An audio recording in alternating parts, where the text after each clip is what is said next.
Good morning. Ngasigi runes ki reading hai petang yeng se ko haidi runes ki reading se group 1 group 2 haina khairo se ko haidi group 1 dana karamba symbol lake aduka group 2 dana karamba symbol lake haibado hai pe yeng ase ko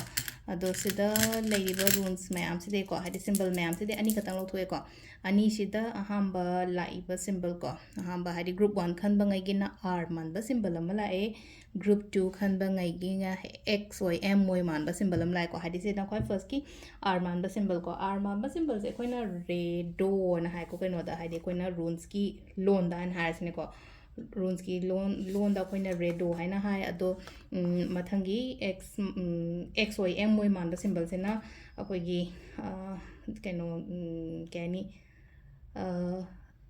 do gas do hai tare ko do gos do gas haina do mana su pronounce ko ado symbol gi maming ti yamna hari complicated oi ben na symbol maming gi swai hai drise hari ko na keno to matam da ko rules reading to matam da ado ham bagi ngai gi redo aina r man ba symbol se lai man progress kum ba lai ga thabak to matam da progress lai ba da chawkhat pa ras ne ngai gi na chawkhat pa aduga chat pa khot pa hai tare ko khatang traveling gumba matik maya gumba kai gumba do mai chat pa ko chap pa ko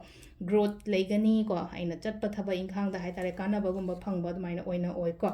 aduga ani shubasina ko haidi change hai tare ko change khatang to thoi sa je ko leina ko mi ge accordingly hai tare ko haidi leidi ba mong du dum su chatta ba hai tare ko ai gi families natraga ai gi keno sina yade du du na aina phana tawning ba lera ko su phudok ta pangan phudok ta ba haras ni ko samna hai ba ado pangan phudo pang phudo aina pami ba aina phai na khala ga du gi poto to ba haidi mi na kari hai gi ni kari ngang gi ni aina to matam da du khan be da ka oi de ba se leije ko haidi ai gi apam ba aina haijei aina khangjei hai ba do du to na hai ko se da haugatlo tawro hawro hairi bam sem ha kan da ko se na ko gi runes ki reading lai re ko ngasi gi na thank you